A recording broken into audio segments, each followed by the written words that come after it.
This story I'd like to share with you is about something I remember so well. Something that seems like it happened just yesterday, but really it happened many, many years ago. When I was a young student at Gallaudet University,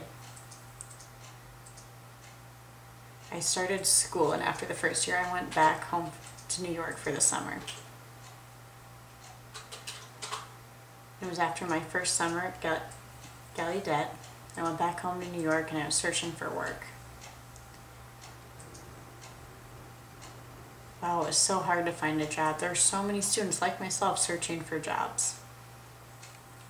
It's really frustrating. It was a very frustrating experience for me. Every time I would enter an office to apply for an application, they'd look at me and say no. They'd just look at my face and say no. Sorry, we've got no openings. Well, one morning, I was reading the newspaper and I saw an ad for a dishwasher position. And they just needed someone for the summer. I thought, wow, that's great. It's exactly what I need. I can be a dishwasher, that's fine. So that really motivated me. It felt like it was a perfect job. So I went to the office on 49th Street. I was excited. I was the first person to apply. Opened up the door, I filled out the application. And then I was just waiting there, standing waiting. And then finally someone, got my attention and had me come into the room. And the superior, the guy who was interviewing me, had thick glasses and asked for the application, gave me the application, and then he started speaking to me. And I just needed to explain that I was deaf and, we had to do this some other way. I kind of motioned, I'm deaf, and the man's like, what? I'm like, I'm deaf. He said, oh, okay. And he pointed at the door, and I followed him to the door. We went through the door, and he closed the door on me. And I found out I was back in the hallway, right next to the elevator that I got off on.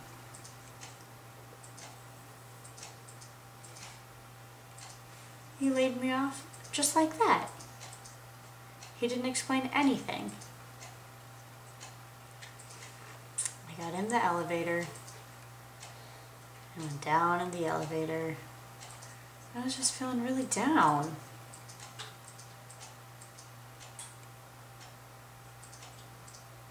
Couldn't believe it. I wasn't even able to explain that I could do the job well.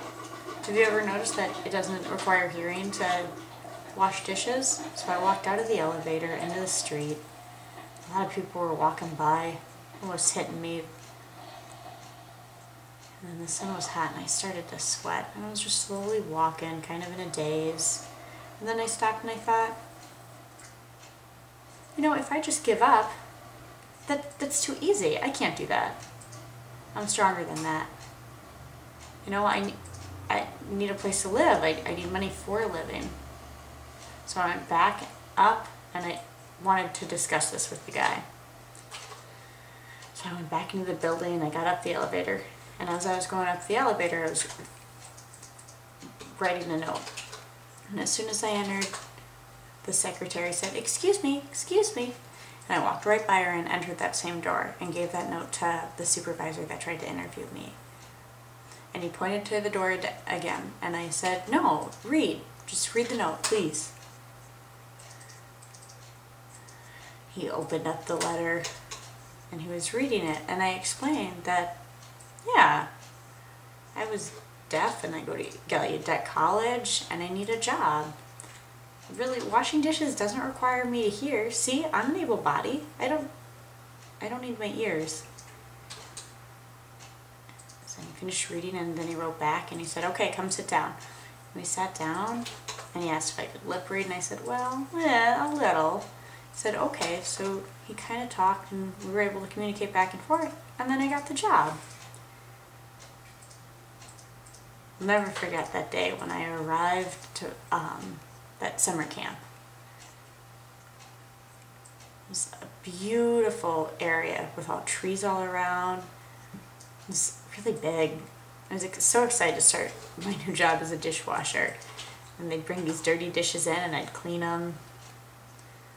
To be honest, I hate washing dishes, but I had to make money to live. What can I say? For 1 month, I worked and I worked and I worked like a horse. And then one day, the camp director was searching for a volunteer to help with hay. He asked for a volunteer and I said, I'll do it, I want to do it. Because really,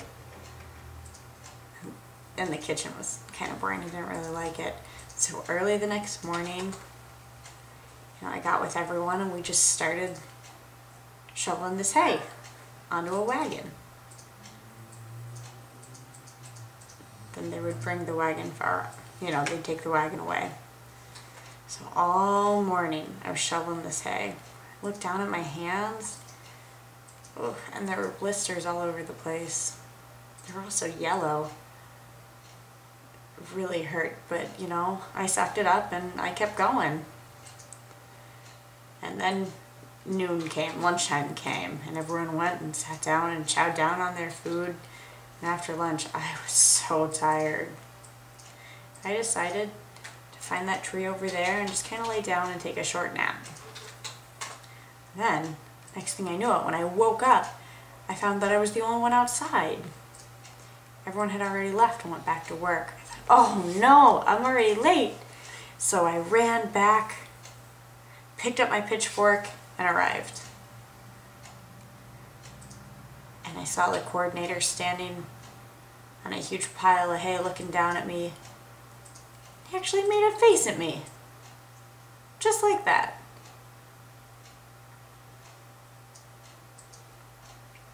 Couldn't believe it. My first instinct was to turn around and leave. But, I thought, what are you gonna do? It's better if I just keep working and ignore it. Turn around and I keep working. The pile of hay gets bigger and bigger and bigger.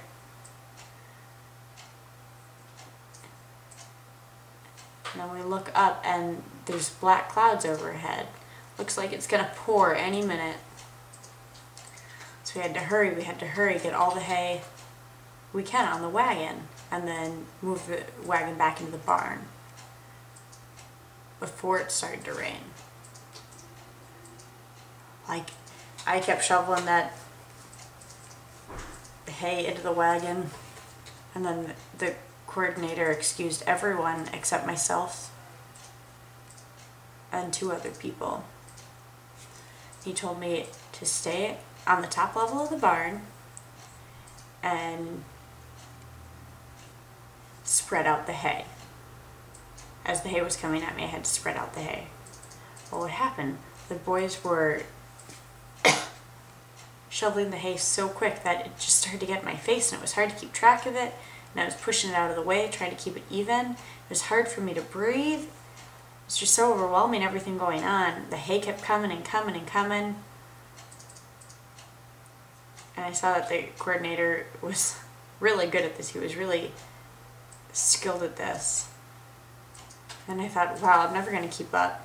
I'm not this good. So finally he told me, all right, let's switch. He's going to come up and even out the hay. And I go out and I shovel the hay up. Oh, the fresh air was so refreshing. You got a second wind. Now it was my turn. I kept shoveling this hay faster and faster and faster. And the guy who took my place was just as overwhelmed. The hay was everywhere and he couldn't keep up. Finally it was gone. Right then it started to pour, thunder and lightning, everything. And I just fell onto the ground and laid there and let the rain just hit me. Then the next moment I got up feeling a little refreshed, wiped the rain off my face. And then the coordinator was standing on the top level of the barn, smoking a cigarette, flicking the ash, and he kind of just nodded at me as I was walking up. And he patted me on the back.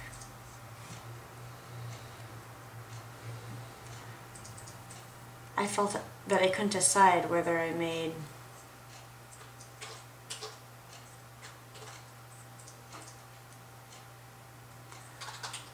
I said hello, and I walked back into the field.